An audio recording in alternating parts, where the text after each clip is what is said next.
It was the world's best kept secret until this morning. And then we're able to kind of all benefit from that collective knowledge of the community. So that way, no individual brand could ever be smarter than thousands of brands working together. It's the shiniest number you'll find because that's our North Star. So have we made you money today? Because as you say, quite often you can dream these ideas. It's actually just having the tech work with you to... Welcome to Add to Cart, Australia's leading e-commerce podcast that express delivers all you need to know in the fast-moving world of online retail. Here's your host, Bushy. So, you might have seen our Instagram and LinkedIn feed last week, and it was a massive week for me. I was in Sydney with the Klaviyo team as they announced a massive release, CRM for B2C. This is an extension of the Klaviyo product that you know with marketing, service, and analytics combined for real-time personalization, smarter decisions, and seamless growth.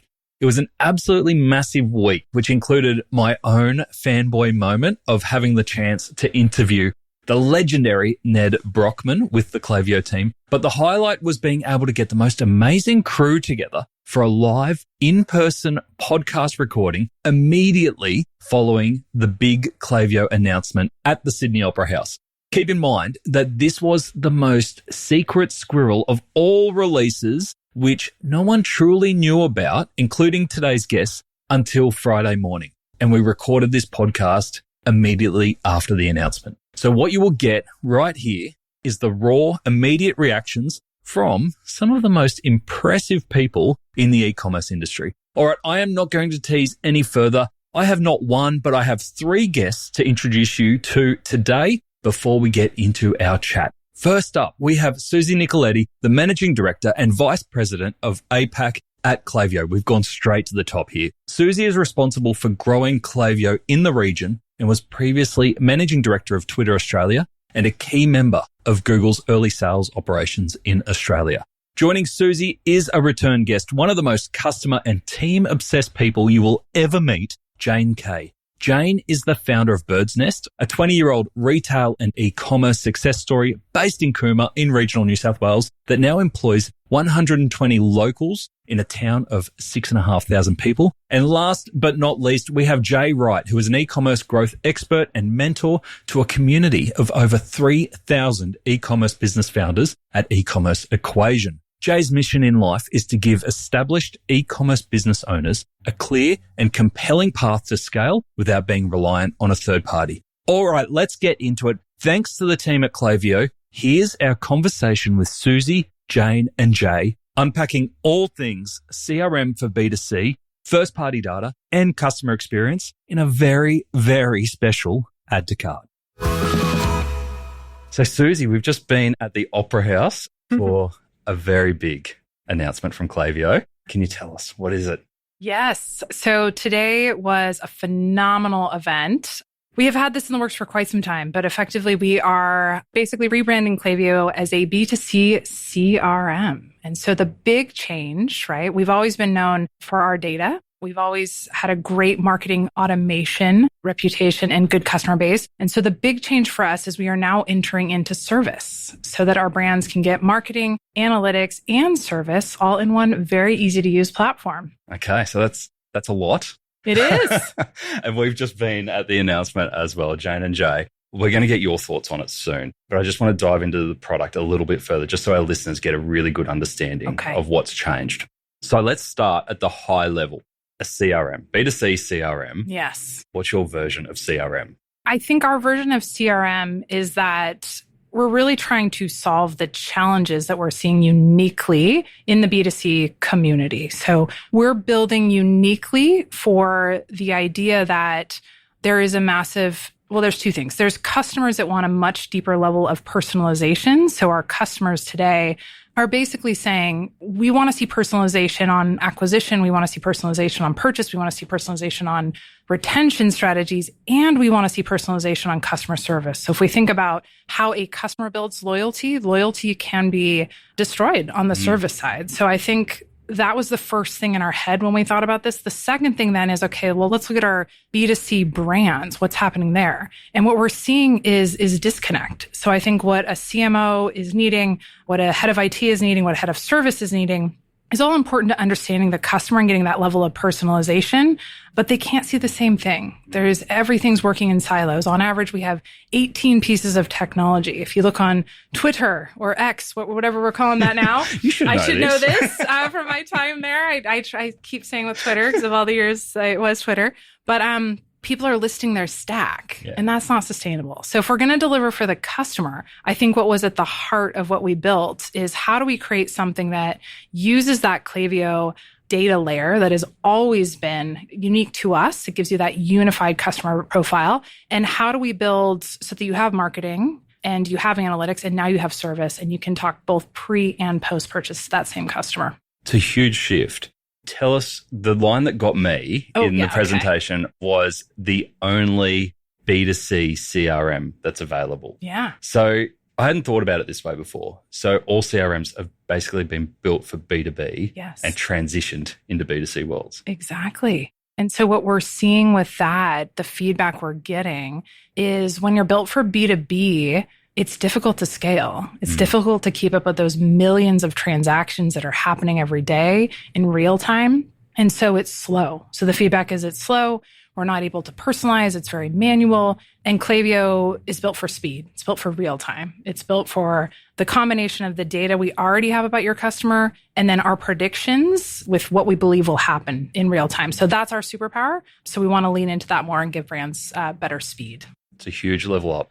Jane, as a retailer, what was your first impressions? Because it was all brand new to us this morning. Literally, it was the world's best kept secret until this morning. And even preparing for this podcast, we were like, we need you to come in and speak about something, but we can't tell you what it is that you're speaking about.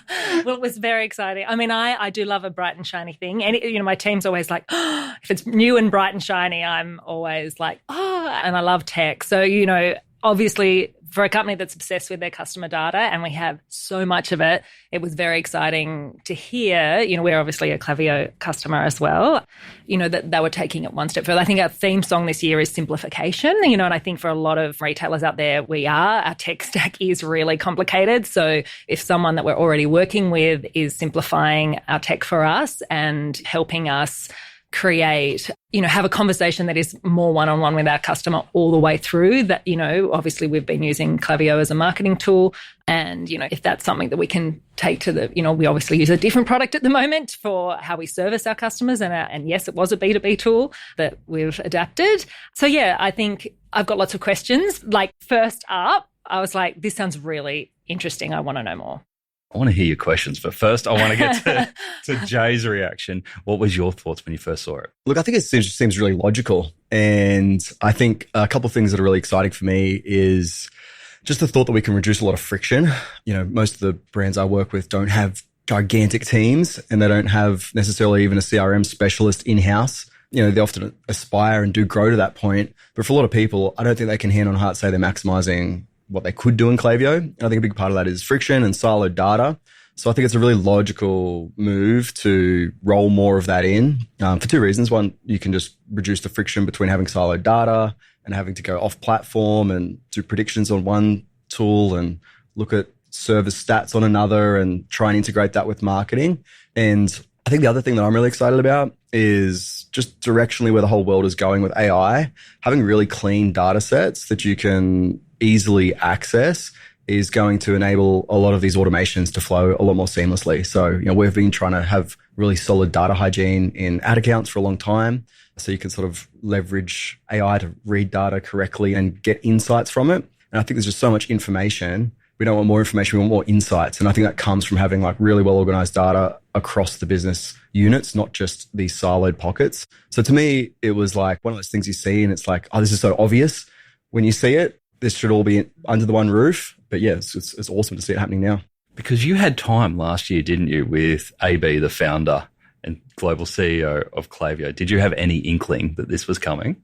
No, he didn't spill too much on the roadmap. He alluded to it, but what he said was in 2012 when he started Klaviyo, he had the thought that a lot of the interactions that happen between a business and a customer should be more automated.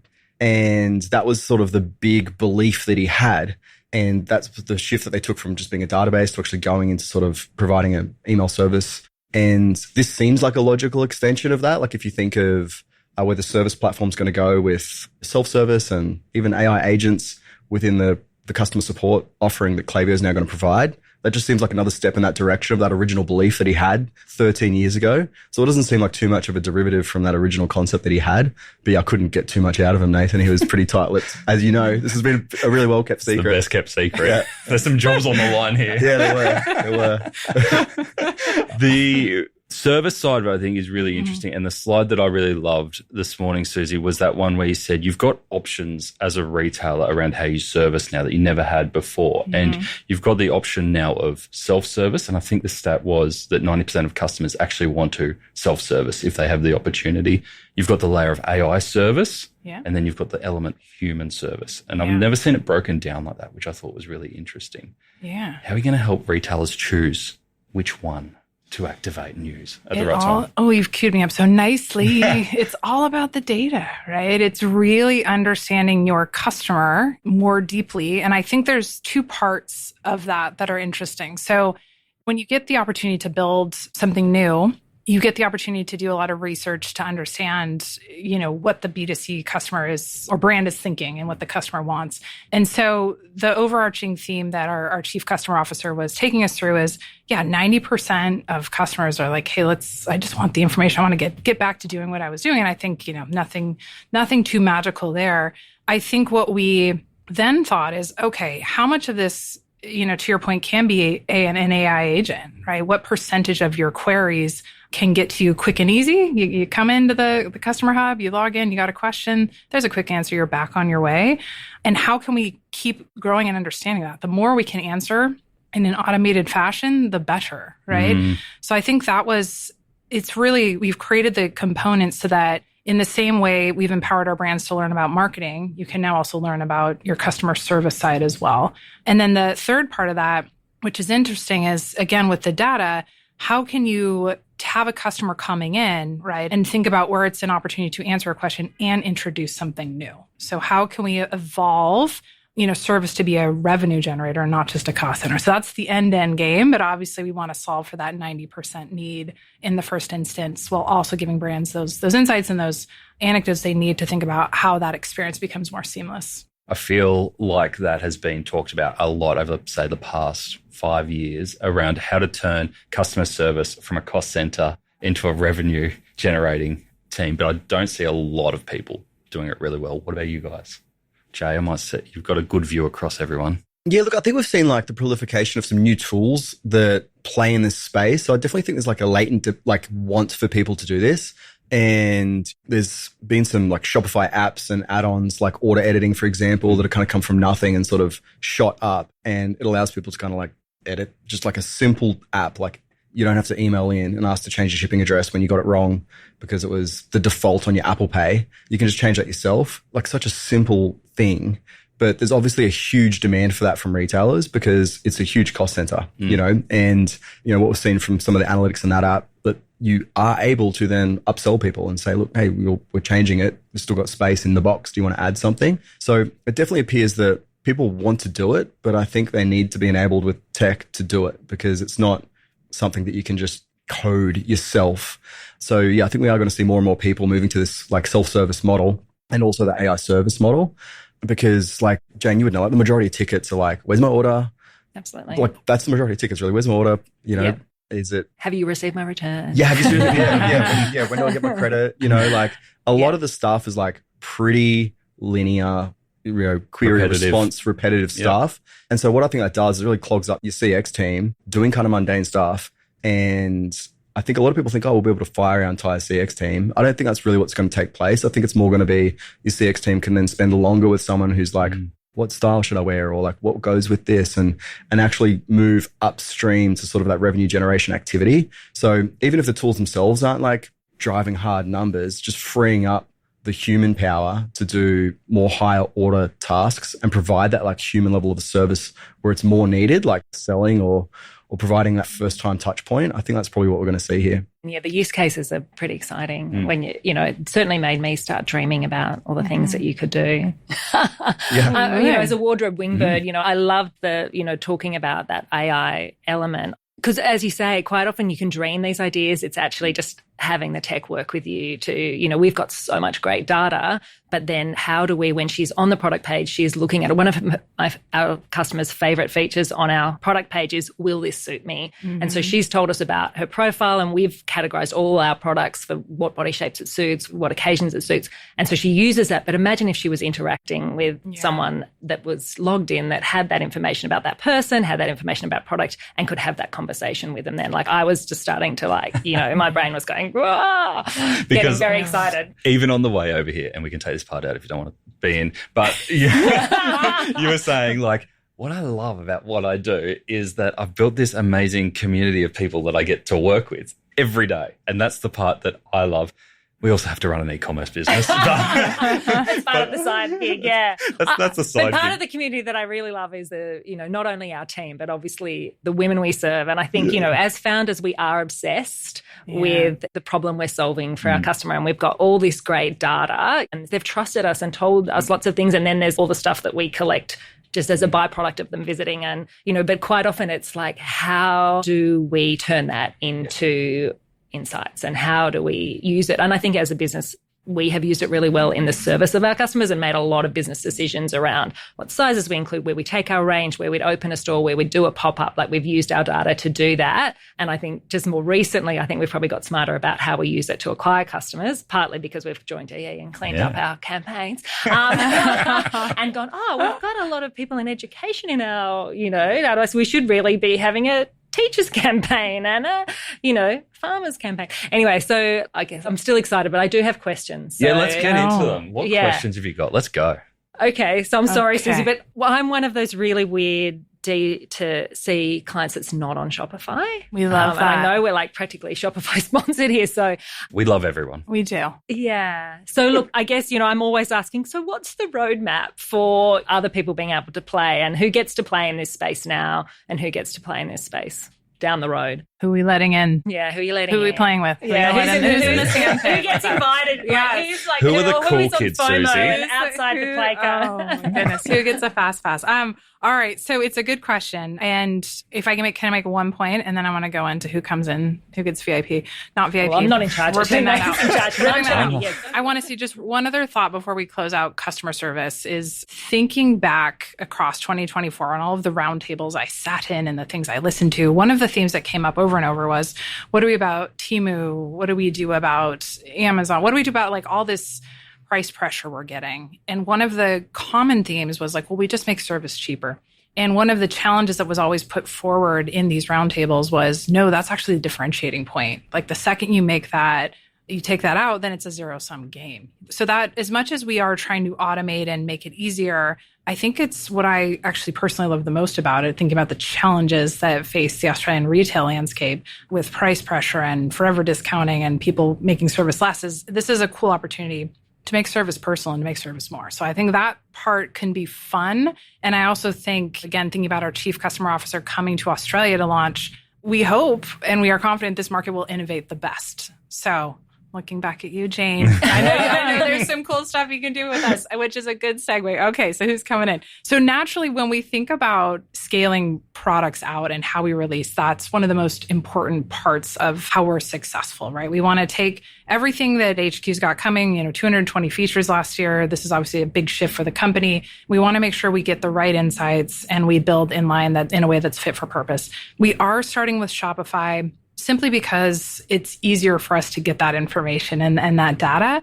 So naturally that becomes the right evolution. But we did hear today over and over and over again. Okay. I did a sweep of, what was the buzz? That was the number one thing, because there's a lot of Shopify in this market. And then there's also a lot of not. And so it's great feedback. And I think it is, although it's not a direct answer for you, it is one of the pieces of feedback we're going to take away as we shape this product for the market.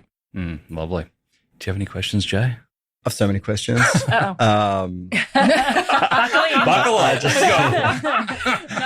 I just want to get my hands on it, you know? So I think so much of the devil is in the detail. So looking at the demo, I probably just need to dive in and see what's going on. But I think there's a lot of questions around commercials. Obviously, with the SMB market, which we service, there's, like it's a pretty strong consideration of like which tool to choose. I think there's a lot of hidden costs that people neglect to think about with their stack in terms of cost of solid data and, tech debt kind of cost if things aren't being developed at the same rate. But I know those are to come, but very excited to kind of hear about the commercials.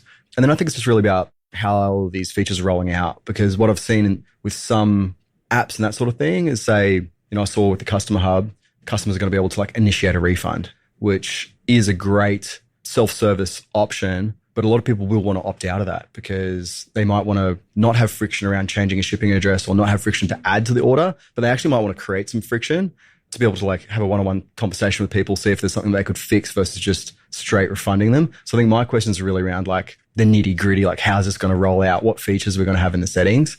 So when is it rolling out? Is it going to be in Klaviyo accounts around Australia from the time this podcast goes live? Or literally now, go. I'll be right back, guys. Log on in. So we have 3 customers on it right now in Australia. And we are then, after the launch, going to increase our number of beta users. So I think that's piece one. And I know we spoke about this at the event. I think the second thing we're going to do, yes, we want brands to have access to play around, but we also are going to run a series of roundtable listening sessions where we're going to do demos and make sure we get the feedback we need. And I even invited you to one directly. So our founder and CEO and our head of engineering are here together in 2 weeks. And so that's actually one of the important steps in the process is we're going to demo. We're going to look at each of our like key core communities that we serve. So we sort of, you and I spoke a little bit about self-service and kind of your entrepreneur SMB community and what are the needs there. And we want to demo and give AB and Greg, who runs engineering, that feedback directly. So again, as we build, each of our communities gives that opportunity to shape the product, which I think is super exciting. AB always looks at this market as a place to get a sense of innovation and think about how we build together. So I think that's sort of our next step. And then we are going to look to scale more broadly in probably, July timeframe. So Q3 is when we're going to scale it to the market. So that's what I have to go off for now. But I think what you can expect is we'll start to publish more around what the 3 brands are experiencing. So we get that to the market. We will open up the beta and then we'll have opportunities to get product feedback directly into our heads of engineering and AB. I think that's a really interesting one for you, Jay, because as you're working with your community of clients, now that you've got this information in the back of your head and it is rolling out throughout the year, how does your approach to potential changes to tech, especially in the next 6 months, change? Because I was speaking to the Klaviyo team yesterday. We had a day and I said, look, we're already seeing the first 2 months of this year, it's RFP central. Like people have come out of the gates pretty hard with high hopes for 2025, big plans, big moves. And I don't expect that to slow down. Obviously, you've got something like this drop on us now. Yep. And you go, oh, okay, do I wait and see or do I make the moves that I was going to make anyway? Well, I think it's a pretty similar approach, right? So we've got such a large footprint into e-commerce in Australia that there's always going to be some early movers and some innovators. And we get the opportunity to kind of see the results of that and work with people who are wanting to be at the forefront of any particular area. And if it's successful, then we're like right there at the front line and we're able to very quickly disseminate that throughout the rest of our community to give them a kind of an edge over the market. So it's sort of this hive mind process where there will be people who are, CX champions and they're Klaviyo, natives and they've got CRM teams and they'll be able to pioneer. And then we're able to kind of all benefit from that collective knowledge of the community. So that way, no individual brand could ever be smarter than thousands of brands working together, if that makes sense. But it's a pretty similar approach where you have a staggered look at what's going on. Some people will try it in a beta format and then you roll it out more broadly when you start to see success. And if not, then, you kind of protect everyone else from having to waste their own time and money go through the pain. Testing, Someone has the pain first. That's right. That's right. Yeah. I mean, we heard from in the session this morning, Greg from Step One, who's been on the pod before. Yeah. And I've known him for many years. And he was hilarious. After you educated him on how to say Klaviyo, he was awesome. I did. I'm going to steal Yes or No CEO. How good brilliant was that? Can you explain that? So good. Yeah. Oh my God, it was amazing. So basically, as a CEO, if you come to him, The only things he'll ever say to you are yes or no. So what we love about that, or I guess what that's made his job more easy. So you can't come and say, I have a problem and use that time to brainstorm it out. You have to do all of the work up front and show him enough data, insights, and a business case to be asking what it is you're asking. If not, his third option is throwing it away. So that's good. Put it in the bin. But I guess that kind of dovetailed back into us because we provide his team with all of that data, all of those insights, so that when they come to him, there is that full end-to-end overview of what the situation is. I'm going to try a yes or no, CEO. Yeah. A day, 24 hours. Put it in the calendar. We'll get a Klaviyo team. Yeah. He said it was like a week when they first brought it in as like a week of no's to everyone. So good luck to Back to the drawing board. I love that. It would take some adjustment, some serious adjustment. There's a lot of, let's talk it over. Yeah. Lovely. I want to talk about the step one because apart from yes or no CEO, his retention stats were pretty incredible. And it's all public knowledge now because they're a publicly listed company, recently released their results. He said, how many million were they doing? I can't remember off the top of my head. It was over 50 mil in the first half of the year, I think, and with a team of 12, which is absolutely incredible. But talked about some of the retention stats that they were getting around 64% retention. I think I might be quoting wrong. I think it was 100 million in revenue with a team of 10 and his ROI is 65 times. So I'm wrong on all levels. But you were in the ballpark. You were so close. I'm in the ballpark. Yeah. I was a good listener. So. You were great. But what I loved about that is that he talked about the ROI on Klaviyo and how he's measuring that. And I'm going to misquote a stat again. It said something like 64 times ROI on Klaviyo. And I know that's one of your key metrics. Yeah. How do you measure return on one piece of technology? And I know that's a key stat for you and your team. How do you explain it to your team? Well, here's the good news. It's in the dashboard. There you go. There's a secret to it all. Log on in and there, it's the shiniest number you'll find because that's our North Star. So have we made you money today?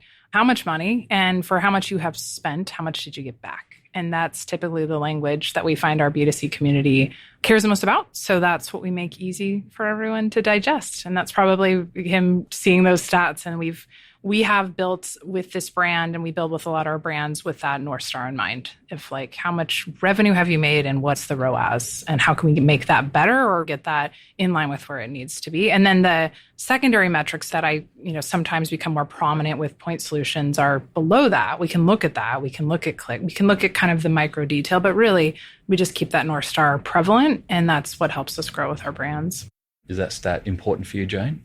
It is. It's just very confusing because every platform you go to tells you what they've brought you and there's just a lot of crossover between all of them. Because if you added up the revenue, gosh, you'd be like... you wouldn't be here, would you? I would not be here. I'd be on some tropical island. So, yeah. So I think that's the challenge for us is, it's the old story of attribution around... I mean, email is incredibly important for us as a business and has been, we turned 20. We're so old. We turned 20 last year. Awesome. And so we've been, nurturing this community of people for a long period of time. And they are actually, as part of coming into this, we had a Klaviyo audit this week and it was just so exciting. I was like going and getting your school report, Did you pass? Oh my God, with flying colours. Yes. Oh, wow. Yeah, we had all these like, excellent. I was like, this is great. I feel like I'm back at school getting... Jane needs to pay more attention. Yeah, well, I did. I actually, because, I haven't spent a lot of time in the platform, so I have this week. But we do have someone that does spend a lot of time in the platform, I promise. But yeah, so it was just really exciting to get this scorecard and obviously, to see those numbers, which we do look at definitely, but it's how you look across all your, your marketing platforms and how, Jay, is that... Have you solved attribution yet? I think a lot of people are conscious now of what is in the attribution. Like, is it a 7-day click or is it a 1-day click? Yeah. And everyone's had the experience that Jane describes, which is like you total up all of the default attribution from all these platforms and it's 5 times greater than your monthly revenue and everyone's just claiming everything. So I think it's really trying to figure out, well, what is incremental? Is this an incremental dollar from investing in this platform or is this a attributed dollar? So I think there's been a lot more education in the market about attribution, particularly post iOS 14 and in a world where cookies and data are starting to get a little bit more limited, that people are aware of attribution and they're starting to ask deeper questions like, what's my 1-day click attribution versus a 7-day click on Klaviyo, for example? Or how do those emails get in there?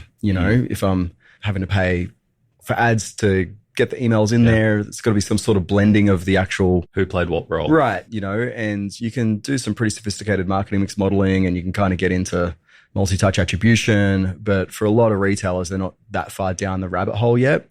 And they're just sort of using sensibility, I think, to kind of weight things and make a judgment call. That's crazy. Sensibility. Is that a word? It'll never work. Yeah. Everything we're talking about coming back to data, right? And I think it's really important that we have a bit of an honesty session around first-party data and what it means, because we've been talking about this for such a long time, right? And it feels like we're coming into this next level of maturity and ownership of first-party data for retailers. And it goes well beyond a marketing asset into being a business asset. Question for you, Jay. Do you feel that the retailers that you're working with are taking full advantage of the first-party data that they have access to? No, I think it's undeniable. Like most people, if you ask them if they felt like they were maximizing what they could do with their first-party data, like for example, in their Klaviyo account, no one would say yes. And I think there's a big chasm where people, select a tool and they start to use it. Sort of maybe they implement the first 20% that you could with the platform and they get kind of the easy wins. And then there's a big chasm until they're at a certain level of scale where they can put more attention onto it. And often that's hiring a resource or a role where that's part of their job description.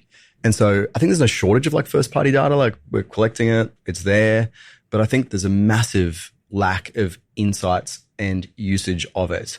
And so I don't think we necessarily need more data. I think we just need to be figuring out how to make it more frictionless for people to use it, because it seems like this big undertaking. It's very time consuming. A lot of stuff's quite manual and siloed.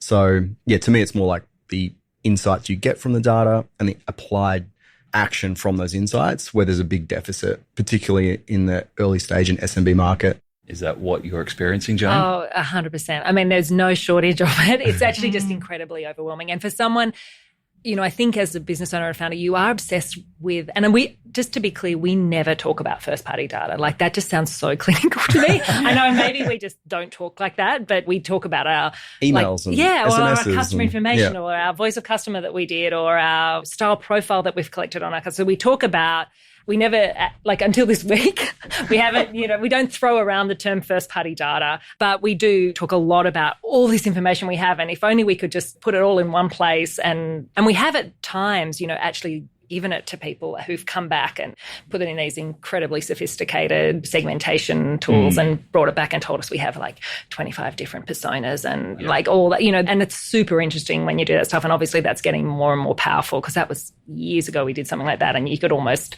what's going to be available now around being able to do that. I think the overwhelm is real and the silos are real. And so I think any tool that helps us be smarter with that means we're going to both service our customers better and they're going to have a better experience with us, as well as we can go out and find more people that we will be the right person to solve their problem because we've used really good insights to go and find them. Yeah. I'd love to unpack what first-party data actually looks like, because I love the way you've put it that we actually don't talk about our customers that way, really. Like it's only when we're getting all marketing or tech nerdy that we kind of turn to first-party data.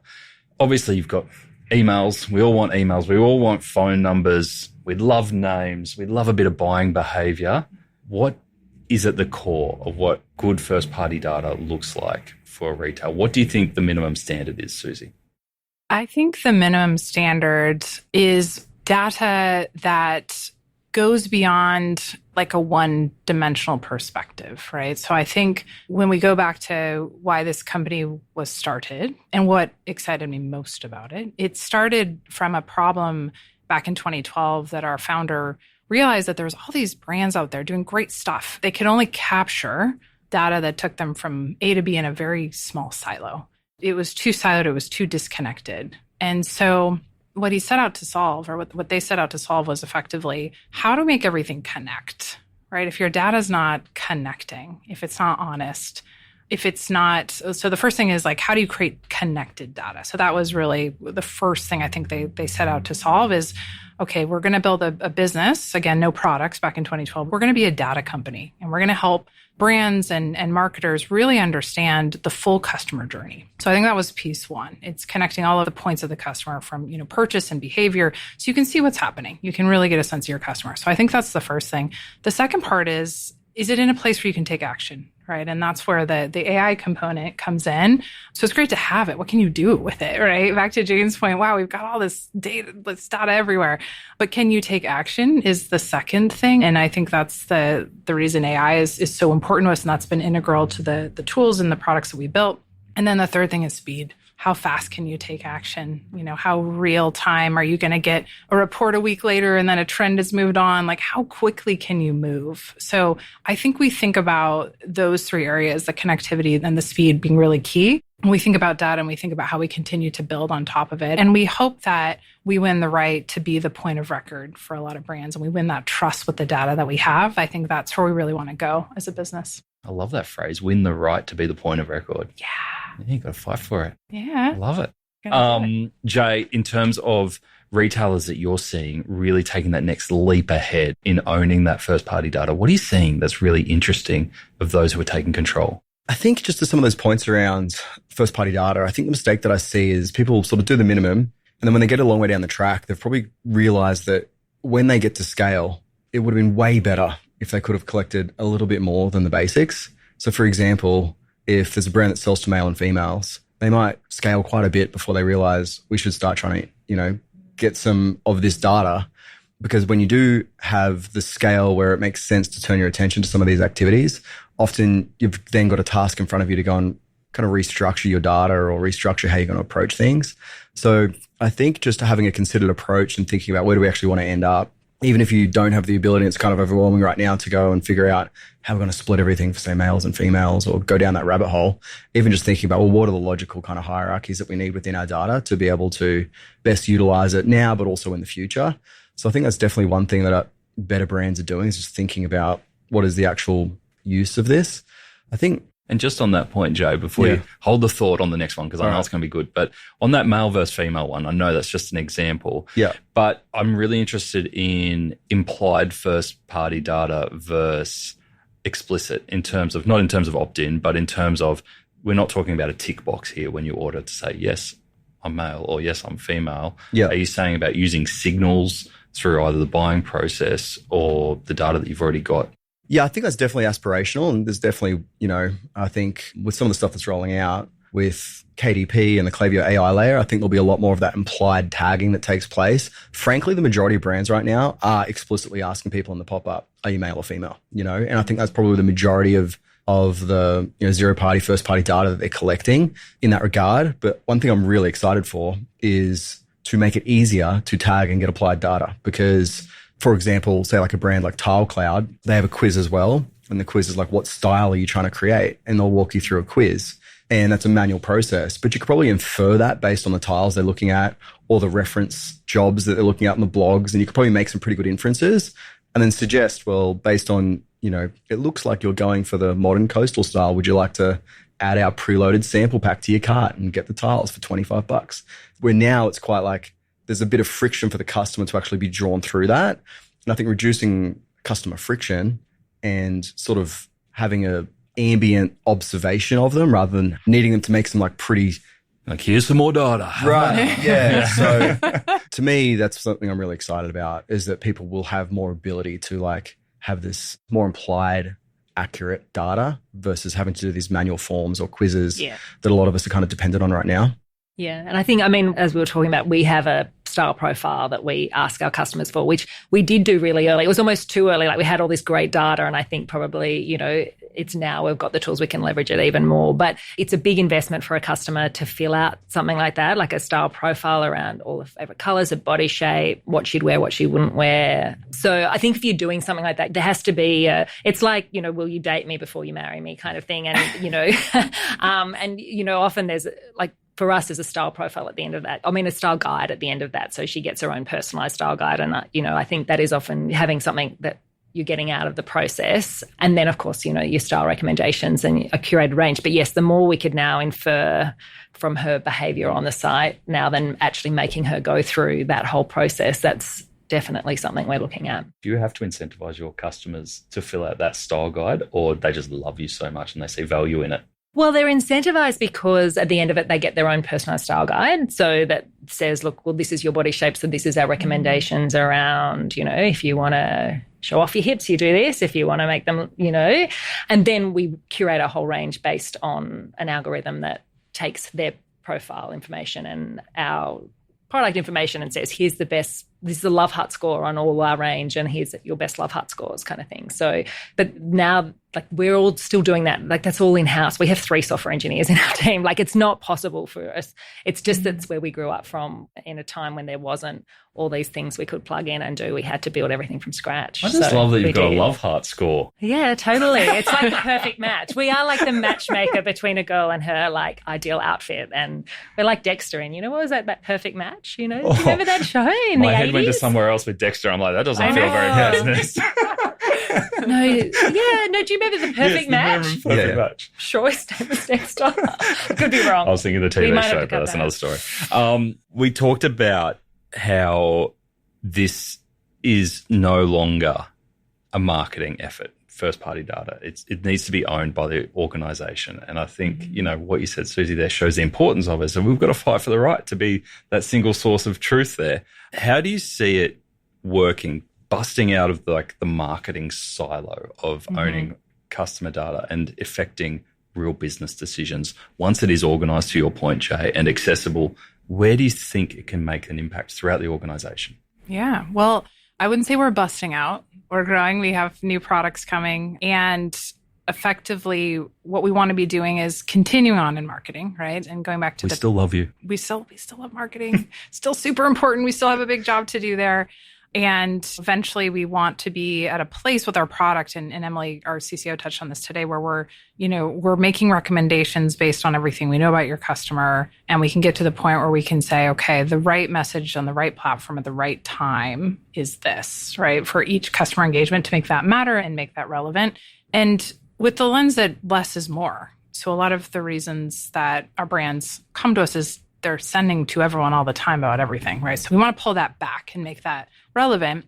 And why that matters is, I think as we enter into service, we're going to let the market lead, right? So our research indicates something about, hey, the first place we probably advise people start is how can we reduce, how can we automate the number of tickets and really free up that time. And that's what our early beta testers are giving us back.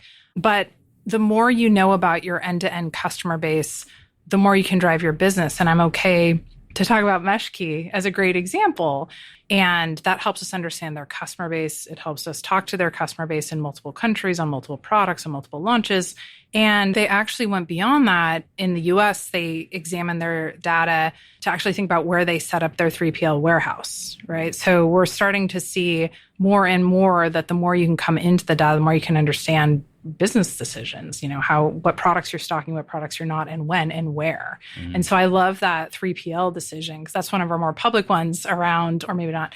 That's one of our more public decisions around, how we're now starting to impact business structure, right? And inventory and service effectively. So we hope to see more in this direction once we get an additional layer of data to play with. I could imagine, Jane, just the visibility that you'll get in an ideal world around forecasting and new designs and trends that are coming through that your customers are really interested in will be invaluable for you. Yes. I mean, I hadn't actually thought about it in the context of Klaviyo, to be honest. In a sense, we look at our customer, we have lots of tools around looking at our sales data and what's working and and we've got some really good tools in that space. Just honestly, I guess I hadn't things are like where to place a 3PL, I can imagine, for us, we're making decisions about where to do pop-ups around the country.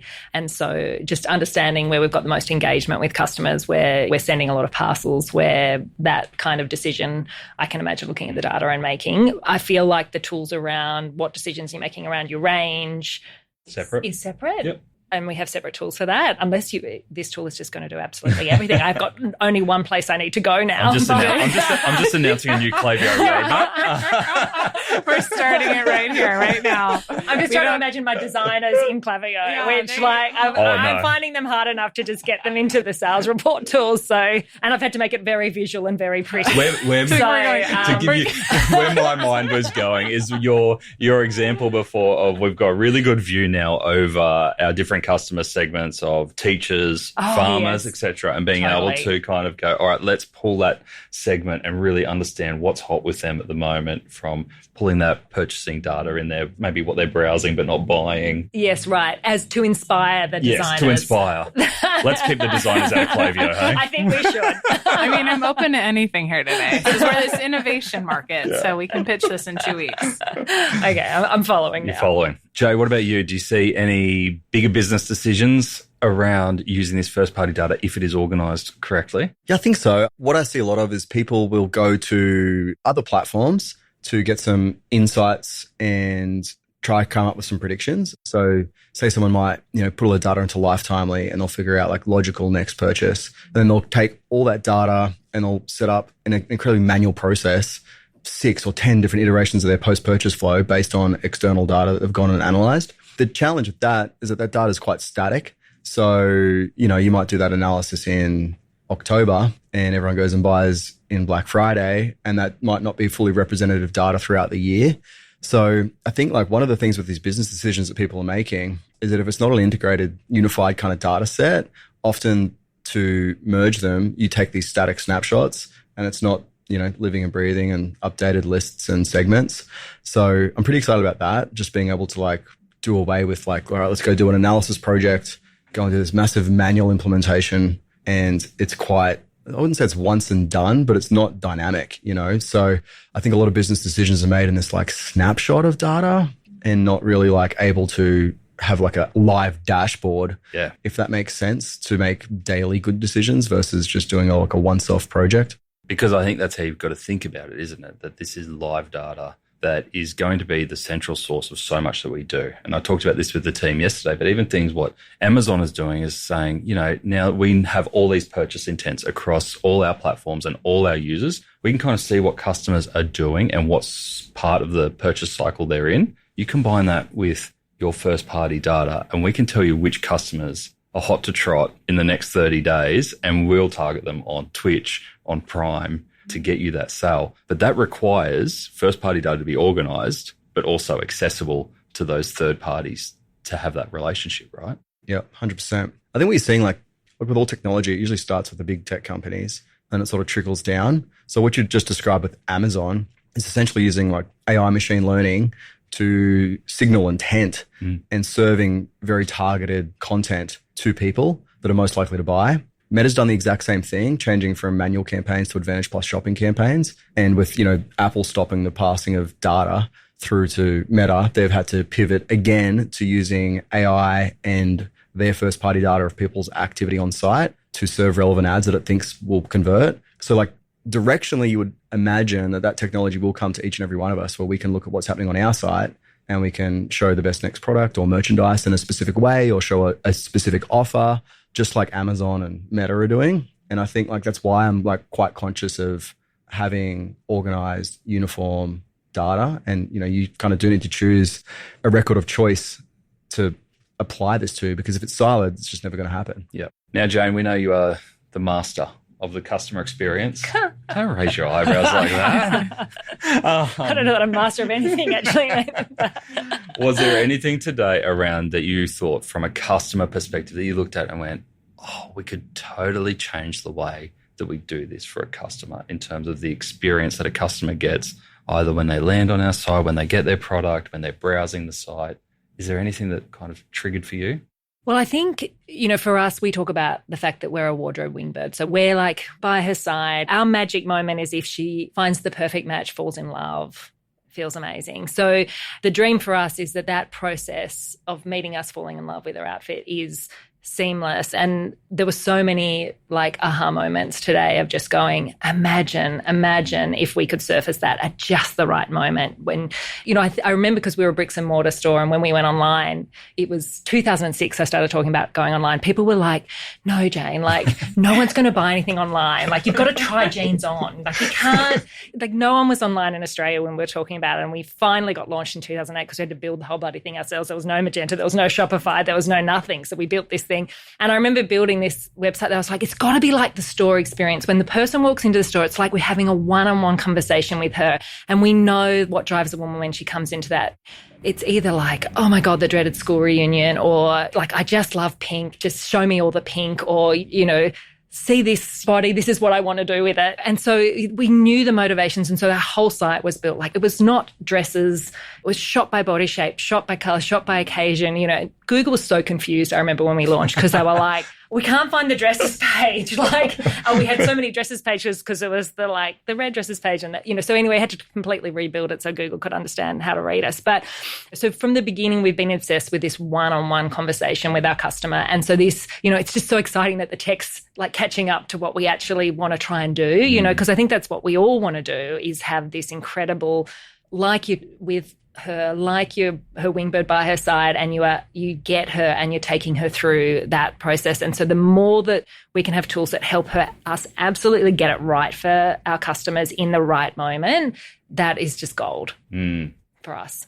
The thing that came to mind as I was watching today is it marries so nicely to what Shopify are doing at the moment. And I know, Jane, sorry, just cover your ears for a little bit around the new customer accounts and the control that we're giving to customers to personalize and have access to all their information at one spot, to your point, Jay, where they can make the call on when they want things, how they want to activate things. It's all in one place for them, it's kind of weird that we haven't had that before. Yeah, that logged in experience seems so obvious. Like to have the logged in, like self-service CRM right there. It just seems weird. Like someone buys something, then we've got to like email them to leave a review. But when they're on the site, we're not just saying like, hey, you bought this, do you want to leave a review? When they're like literally right there on the site again. So same with the, you know, having to like email to find out where your order is. It's just when you see how elegantly the UX has come together for that logged in experience for the support center that's coming out, the customer hub, it's just like, seems like, why doesn't that already exist, you know? So I'm really excited about that logged in experience. Cool.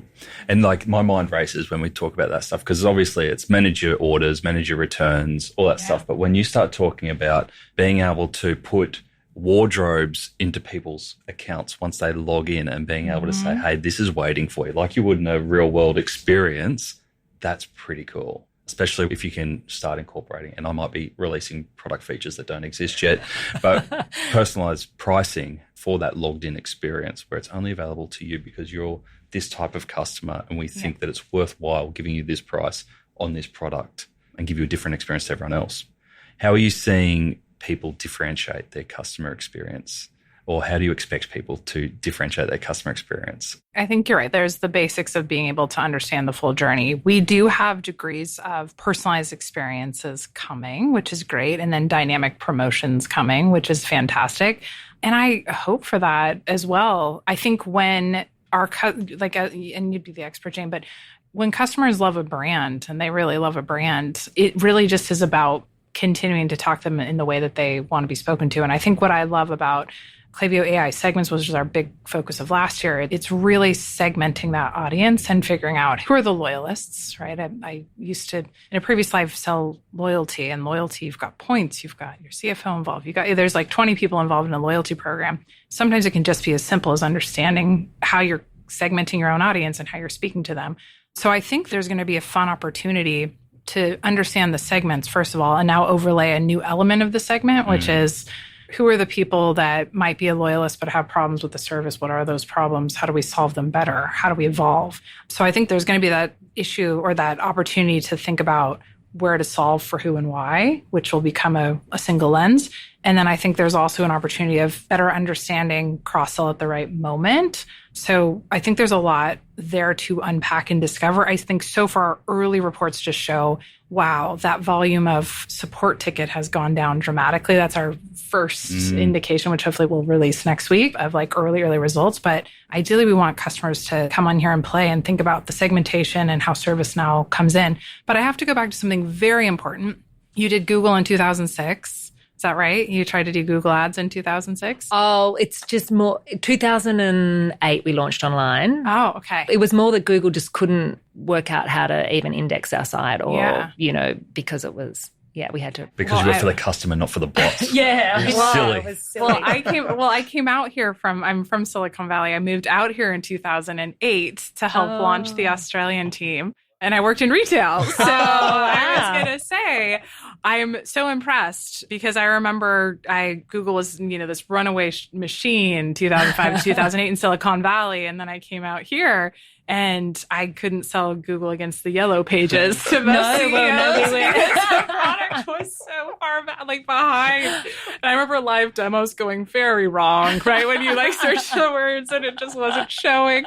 So the retail, to see where we started, where you started, and the fact that you were out there making that work at that time. We've been making mistakes since then. That's amazing. But that's amazing that you made Google work when in 2008 there was not much happening. Yeah. And now obviously it's an incredible business and doing really well for retail. But I just want to empathize with what it must have been like on the customer side. A lot of evolutions. I've seen a lot of new shiny tech along the way. What about you, Jay? Any big customer experience changes that you kind of dream about as a result of bringing all this together? I think a lot of people think of adding stuff. And I think really often good customer experience comes down to less friction. Like people don't need more emails. They don't need more text. They probably just want what they want when they need it with as little friction as possible. So for me, I think that's a big thing. It's just if people can self-service, if they can get their query answered very quickly by AI without having to wait 2-6 hours, if they, can receive the information that they need faster, that's going to be huge. And I think the other part of this that I think is really exciting is then being able to move to that higher order touch point and get people, get brands potentially having a level of service that was not possible before because they were so bogged down with half of their time going to kind of mundane tickets. So I think that's really less of the stuff that doesn't matter, more of the stuff that does. Yeah. It was funny, even when you were talking, and I think that's such a good point around how do we do less that's more impactful by bringing service and marketing together. Even my brain was starting to go, imagine if you could start having new segments based on customers that are a pain in the ass. And I'm allowed to say that because I'm not a retailer. But there could be, commercially, it would make sense, right? If you've got high maintenance customers, do you really want to be servicing them as well as you do your other customers? Or are they really important to you because they've got a high lifetime value? But I'm starting to think from bringing that data in from a service level perspective and how much it's costing you to service them. Totally. You want to make sure that they're worthwhile servicing to that level. Or everyone's had an angry email from a customer and then they've just gotten an email saying, buy our new release. Yeah. And they write back to that saying I just told you I wasn't happy with the first one, So it seems so logical that you could just suppress people who have negative sentiment in their support tickets. And there's just these really obvious kind of levels of integration that kind of don't exist right now and just create a bit of a muddled experience. So yeah, I think there's a lot of options. So many. I know we said we had a lot of questions at the start of this, and I think we still got questions. Does anyone have a pressing question for Suzy before we... And you're giving me the evil eye. I'm not. I want to know what you would call the segment of angry customers. What would we call that? I'm pretty basic, so I just... Negative sentiment. Negative. You'd have a beautiful name for them, Jane, wouldn't you? You'd turn it around and you'd have... Some sort of complicated bird that we could Complicated bird. Bin chicken. Clipped wing birds. Yeah. I've got this rule. I accidentally sent an email for Camilla and we named it it was an internal name, but they accidentally used it as the subject line, but it was something not derogatory, but it was just a name you wouldn't want to use externally for a luxury fashion brand. It was it wasn't sale shoppers, but it was cheap customers or something. And that's what we named. This is way back, it's on MailChimp before we were really on Klaviyo in 2012. And ever since then, all of my naming conventions, internal and external, will be okay if they're seen by someone externally because I was just so burnt by that. So I wouldn't call it anything bad, that segment. No, we call it, I cannot imagine making that segment, actually. Yeah. It's not in our ethos. Everyone is always right. Be generous. Make sure your internal naming is okay for external eyes. That was the lesson there. That's a great lesson. Did you have any bad feedback? Yeah. That wasn't the worst email I've ever sent, though. What's the worst one? We were doing email for the upside, and they were doing a deeper discount on Cyber Monday, and we accidentally sent the Cyber Monday email on Black Friday. So no one shopped Black Friday because they knew we were going to go deeper on Cyber Monday. That was really bad. Yeah. But we recovered it. So we we just changed the discount, got it back out. They recovered, but sorry, Jody. What doesn't kill you? Yeah. This is 12 years ago, so I've learned a lot. Yeah. Sometimes those campaigns, I remember we did the one where we accidentally sent, instead of dear and using their name, Penn, who's our head of marketing. Dear Penn. Went out to absolutely everyone. And then we had to do the whoops, But the recovery email sometimes The recovery was so fabulous. It was Yeah. so fun because she just had to say, okay, so I'm Penn. Yeah. Sorry, everyone. And then a lot of Penns wrote back and said, oh, well, we just thought you were talking to her. And then everyone was it was just a great conversation. And because it was like also a text-based email, the one that went out next, it was really engaging. Only you could turn that into something where your customers end up loving you more. Loving Penn. And you couldn't not love Penn. She's great. All right, last chance. Well, we've got Suzy in the room. Any last questions? No, I'm excited. Like, I think the fact that AB comes out here, like, we're a pretty small market. Mm-hmm. I can't remember the last time Sergio or Zuck came out and met with the partners. So I think the fact that AB's coming out and they're listening to us. And last time he was out here on the walk to lunch, I got in his ear about a few things. Yeah. And he actioned them, right? Like, he sent an internal memo. And no, I'm pretty excited. Like, I think it's directionally very exciting. I'm just happy that Klaviyo treats Australia with such like high priority in the context of us being a pretty small nation. So, but I feel like we hit heavy with e-commerce compared to the world. So. You do. We know all the visitors love coming out here. So again, CCO had the chance. I think they were ringing the bell at the New York Stock Exchange yesterday to launch this thing. And she's like, no, come in Australia, which it's true story. I saw that. I'm like, why did you not want to go to the New York Stock Exchange? She's like, no, I want to be here. Like, she's heard great things. And Andrew was here. He was only here 6 months ago and he wanted to come back. So we have our president here in a month as well. So we've got a lot of people coming through. This is actually a genuinely critically important market for the company. And everyone acknowledges, as we talked about today, like the innovation that comes from this market. And they really do lean into what we need and what the customers need, which is fun. And then we also know we have to be, different. We have to make sure that everything is fit for purpose as we expand here and we expand into Asia and beyond. So, got to get you back. Yeah. Yeah, get in the ear again. Get in his ears. Get in his ears. Make it happen. Taking suggestions. Let me know when you get in socks here. That will be interesting. That might be trickier. But, This is phenomenal to have all of you around the table with us, to do this in person and with you all on today of all days. So thank you so much for joining us. Before we wrap up, I want to hear just a little bit about your next 12 months and what's coming up for all of you, okay? So firstly, Jane, what's happening at Bird's Nest over the next 12 months? Oh, well, Nathan, I've been on all sorts of tangents. I've launched accommodation businesses and you can now come and stay at Nest Stays and visit our head office. Awesome. But no, I'm going to just stick with ecom this year. And I think, as I said, our theme song is simplification. So, rather boringly, but for your audience, for a business that's been around for this long, we've got a lot of legacy tech, and simplification and finding the right partners this year is actually something that we're really focused on. If anyone wants to talk to me. So you say simplification and then you say, if anyone wants to talk to me, you're going to get bombarded. That could get interesting. Yeah. No, I'm all ears at the moment. I am. Very exciting. Jay, what about you and the e-commerce equation? What's happening? over the next 12 months, I've just come from Brisbane, so we just did a 400-500 person member event there on performance creative. We're doing the Sydney version next week. Jane will be there, which is very exciting. And so, yeah, just really focused on like trying to give our community and our founders the strategic edge in 2025.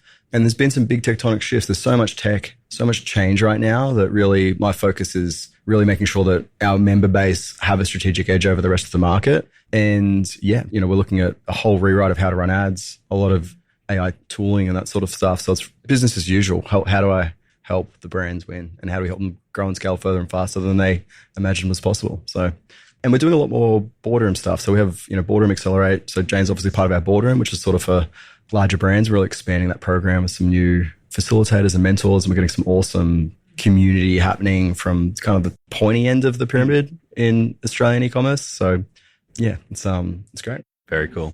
And Suzy, what do you do now? Just go on holiday, put your feet up? Can you imagine? Can you imagine? No, I am. I'm off. As you know, I told you yesterday, my husband's coming with the minivan, the 3 kids, slow roll. I got to dive in at 1:00. We're off to Huskisson for the triathlons, which will be fun today. So that's it. That's a different change of pace. That's the fun. But no, I think I just building on what Jay said and building, you were at my kickoff, so you're a witness to this. So our number one priority is helping the brands here win, right? Again, we're evaluated on, you know, KAV, Klaviyo attributed value. That's the North Star. So everything everything we're doing has to be driving revenue for our customers. And I think the things we're thinking about for that are, finding the right way to roll this into Australia. So B2C CRM, making sure we're listening to our customers, we're giving you that direct line into our team. So we're building in a way that's meaningful is the first thing for us. And then we spoke a little bit as well, Jay and myself and a few folks at the Opera House today. The second thing I think we want to do a bit better is community and making sure that we have a lot of great products. We have a lot of great customers. We want to make sure that we're lining up our communities with the right level of information and really rallying around the communities so that it's the most relevant for them. They can take action at scale. So I think that's a big piece for us. And then the third one is Singapore. So we're actually hiring in Singapore now. We have some jobs open. We'll be launching our hub a little bit later this year. So it'll be fun to spread our wings into Asia. Awesome. Yeah. It's a little bit on. I'm exhausted. I'm getting on a plane. I'm out. And if people want to learn more about what we've announced today, what is the best way to do that? My goodness, that was a massive convo. And I was really glad that when I went back to fact check, I found that my listening skills actually weren't too bad. Step one's $50 million revenue for the first half of the year was correct. 64 times ROI on Klaviyo should have actually been 65 times, and the returning order rate was actually 69%, not 64%. But I take that as a win. I don't think that's too bad, not too far off the mark. Now, Klaviyo's move to a B2C CRM is a big shift, and it opens up some really exciting opportunities and a lot of questions for retailers. Hopefully, we've been able to answer some of those for you today, but understandably, there is still a lot to come as it rolls out. Now, there was a lot to unpack in that conversation when you have three amazing guests like that, but here are my top 3 takeaways from the chat. Number 1, we need to reduce friction with self-service and AI-powered support. One of the things that really hit me, and it was a really simple thing at the Klaviyo presentation, was saying you've actually got 3 ways to serve your customer. It can be self-service, it can be AI-powered, or it can be human-powered. You need to understand what you're using, what percentage of each you're using, and where it should actually be. Suzy said that 90% of customers prefer self-service when they're given the option, yet many retailers still rely heavily on manual customer service interactions. I loved when Jay said that most support tickets are simple. They're repetitive queries like, where's my order? Have you received my return? When will I get my refund? Implementing self-service tools like order tracking, returns processes, and AI-driven chat is a bit of a no-brainer for these queries and frees up your CX team to focus on high-value interactions like product recommendations and styling advice that turns customer service into a sales channel. By looking for AI-powered service solutions that integrate with your marketing and data platforms, you can reduce unnecessary tickets and improve the customer experience considerably. Number 2, make first-party data actionable, not just collected. Many retailers collect customer data, email, purchase history, browsing behavior, but don't know what they're sitting on and are struggling to turn it into insights. I loved when Jane talked about their use of implied data, using some of their quizzes to understand what a customer is interested in, what styles she loves, even down to what kind of customer they might be, whether they're a teacher or a farmer. That was really smart, using those kind of engaging experiences to collect more first-party data. Again, Suzy's example of retailers like Meshki using customer data to make logistics decisions like where to open warehouses and pop-ups is a great example of how first-party data isn't only to be used by the marketing teams. When the right data is collected and it is accessible, it's actually an asset for making big business decisions, not just marketing. And number 3, simplify your tech stack to drive better results. We heard there from Jay that most retailers run over 18 tools in their tech stack, which will lead to data silos and inefficiencies. I think in the last couple of years, we've seen this more and more as platforms really start merging into other platforms' territories. Example today. But by consolidating marketing, service, and analytics into one unified platform, which Klaviyo is doing here, you can eliminate wasted time and help teams make better decisions faster. Taking a regular audit of your tech stack and asking, are these tools working together to improve CX and revenue, or are they just adding complexity? Unfortunately, it's something that you have to do more and more often as these tech stacks change and develop really, really quickly.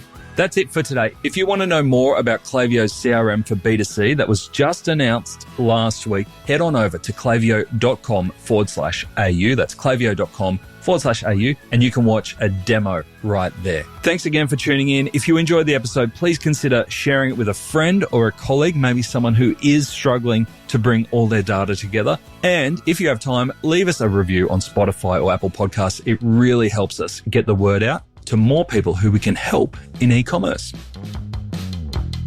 Thanks for joining us today on Add to Cart. To listen to all our e-commerce conversations, now in the hundreds, you can head on over to addtocart.com.au. There, you can also join up to our free private Slack community to share e-commerce ideas, tips, and questions with other listeners. You can also subscribe to the Add to Cart weekly newsletter and browse some of the video highlights from our chats. There is a lot there. That's addtocart.com.au. And if I can ask you one thing before you go, if you enjoyed today's episode, make sure you share it with a friend or a colleague who could benefit, or leave us a review. It really makes a difference. Thanks again for listening, and until next time, keep those customers adding to cart.